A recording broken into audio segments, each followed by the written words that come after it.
कभी नशा तस्करों की ऐशगाह माने जाने वाले हनुमानगढ़ जिले में अब अपराधी व तस्कर खौफ खाने लगे हैं और अक्सर आमजन और मीडिया के निशाने पर रहने वाले पुलिस हनुमानगढ़ पुलिस आजकल कहीं ना कहीं आमजन की चहेती बनती नजर आ रही है।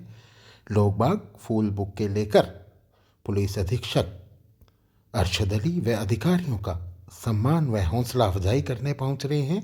करीब 90 दिन पहले जिले की कप्तानी संभालने के बाद किस तरह से हनुमानगढ़ एसपी अरशद अली ने एक खास तय रणनीति के तहत अपराध और अपराधियों पर नकेल कसी जो दूसरों जिलों के लिए नज़ीर भी बन गई और जीरो टॉलरेंस अभियान का असर अब हनुमानगढ़ में दिखने लगा है।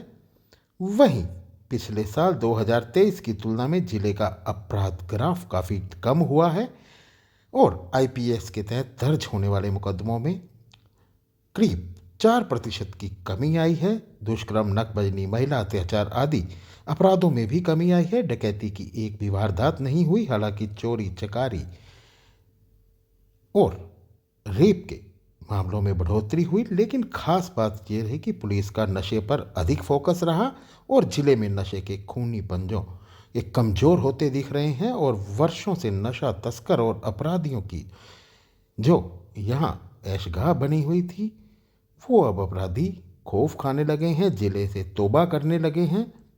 वहीं गोल्डन इंक न्यूज़ के संवाददाता से एसपी अरशद अली ने खास बातचीत की और उन्होंने बताया कि किस रणनीति के तहत उन्होंने काम किया और वहीं जो एनडीपीएस के मामले हैं उनमें कमी आई है क्योंकि कार्रवाई हुई है। और सबसे बड़ी बात जो आम लोगों के समझने की बात भी है, पुलिसिंग के समझने की बात ही है कि अगर एक्ट के तहत अधिक कार्रवाई होगी तो आईपीएस में दर्ज हुए मामलों में खुद ब खुद कमी आएगी। जैसे कि सीधा नशा तस्करों पर कार्रवाई हो, नशीली पदार्थों की जब्ती हो तो एनडीपीएस के मामलों में कमी होगी। ठीक ऐसे ही अगर शराब और हथियारों और नशे की अन्य वस्तुओं को बड़ी मात्रा में जब्त कर कार्रवाई की जाएगी तो दुर्घटना व अन्य अपराधों में भी कमी आएगी। तो उन्हें इसी पुलिसिंग सिस्टम पर रणनीति बनाकर जिले भर में कार्रवाई की, जिसका नतीजा है कि आज जिले में अपराध का ग्राफ मात्र 4 माह में गिरता नजर आ रहा है। साथ ही उन्होंने हनुमानगढ़ के लोगों व मीडिया के सहयोग को भी काबिले तारीफ कहते हुए कहा कि उन्होंने जितनी भी कार्रवाइयाँ की उस पर जिले के गणमान्य नागरिकों ने सहयोग व हौसला अफजाई भी की। अक्सर मीडिया और जनता के निशाने पे रहने वाली खाकी हनुमानगढ़ में कहीं ना कहीं आज चहेती बनी हुई है। लेकिन इसकी वजह क्या रही और क्यों लोग फूल बुक्के लेकर आज स्वागत और अभिनंदन को एसपी ऑफिस पहुंचने लगे हैं? ऐसा क्या हुआ कि जिसकी वजह से अचानक से ये जो परिवर्तन हुआ है, लोगों की सोच पुलिस के लिए बदली है? हमारे साथ आज एसपी हनुमानगढ़ एसपी अरशद अली हैं। उनसे जानेंगे कि किस तरह से उन्होंने इस कार्रवाइयों को अंजाम दिया और खासकर आपको बता दें कि यहाँ नशे पे जो बड़ा यहाँ नशे के जो खूनी पंजरे लगातार बढ़ते जा रहे हैं, लेकिन अब कहीं न कहीं पुलिस कार्रवाई के बाद वो कमज़ोर हुए हैं। तो ये सब आज जानेंगे। आज जी राजस्थान के साथ एसपी अरशद अली हैं। सर, आपका स्वागत है बहुत-बहुत जी राजस्थान पर। पहला आपसे यही कि किस तरह से ये कार्रवाई पहले भी हुई है, हालाँकि पिछले साल की तुलना में अब ग्राफ कम हुआ है। तो पहले ऐसा क्या रह गई थी कमियाँ जो अब आप लोगों ने जिस हिसाब से काम किया है और ये कार्रवाइयाँ जो लगातार बढ़ रही हैं और अपराध के ग्राफ में कमी आई है? ये साहब अब हमारा तो देखो 30 इयर्स का पुलिस का एक्सपीरियंस है। तो ये हमने जो अभी तक जो सीखा है वो यही है कि हम अगर लोकल माइनर एक्ट्स में कार्रवाई करेंगे, पुलिस अगर एक्ट्स में कार्रवाई करती है, यानी प्रोएक्टिव होकर के खुद हम अगर एक्शन पहले से ले लेते हैं, तो आईपीसी का अपराध कम होता है। जैसे मैं आपको एग्जांपल कहूँ कि जैसे हमने पिछले साल से कई गुना ज़्यादा हथियारों की कार्रवाई की, तस्करों हथियार सप्लायर्स को पकड़ा, तो आप देखेंगे कि इस साल फायरिंग की घटनाएं ऑलमोस्ट नील है। डकैती हमारे यहाँ पूरे साल भर में एक भी नहीं हुई, नील है। लूट भी जैसे मेरे आने के बाद मात्र 3 हुई और तीनों को हमने पकड़ लिया।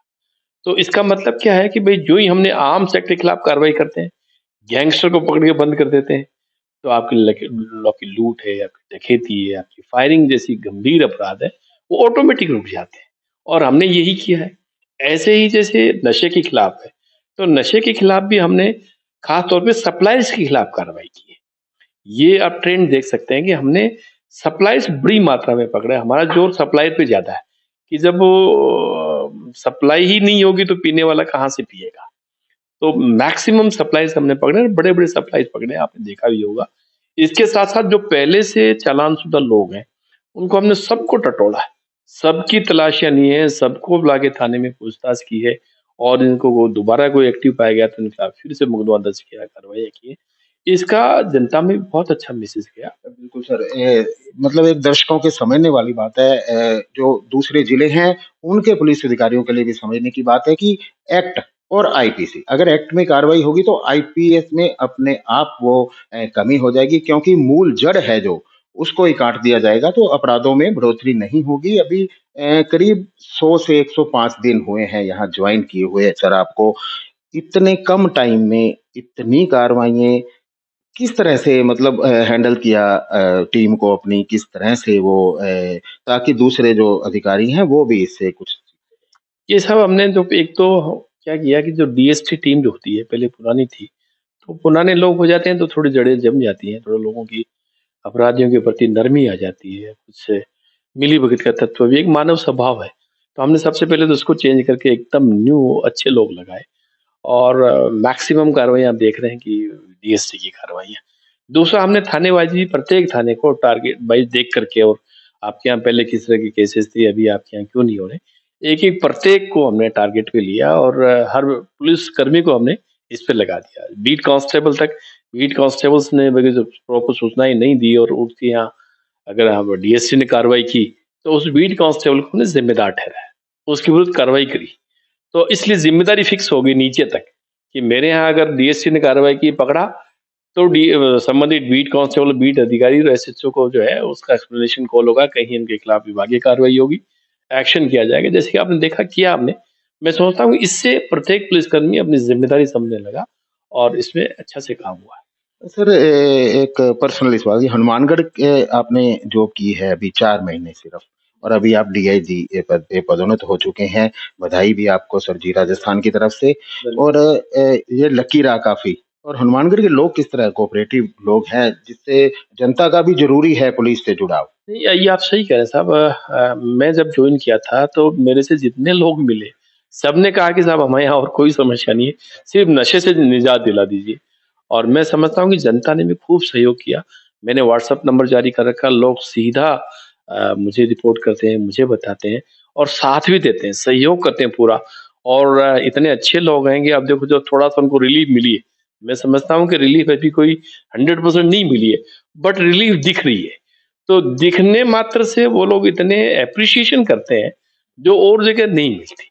लोग आप सही कह रहे हैं, मेरे यहाँ इसलिए लाइन लगी हुई थी कि सिर्फ़ आपको बुके देना साहब आपने बहुत अच्छा काम किया। तो ऐसा कहना भी पुलिस का बहुत मनोबल बिठाता है और मैं समझता हूँ इस मामले में हनुमानगढ़ की जनता काबिल-ए-तारीफ़ है और इसको बनाए रखें।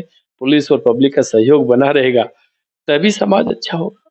तो बिल्कुल हम उम्मीद करते हैं कि आगे भी पुलिस आपके नेतृत्व में ऐसी ही कार्रवाइयाँ करती रहेगी, और हनुमानगढ़ के लोग जो खासकर नशे से त्रस्त हैं, उनको राहत मिलेगी। Vishwas Kumar, Golden Ink News, Hanumangarh.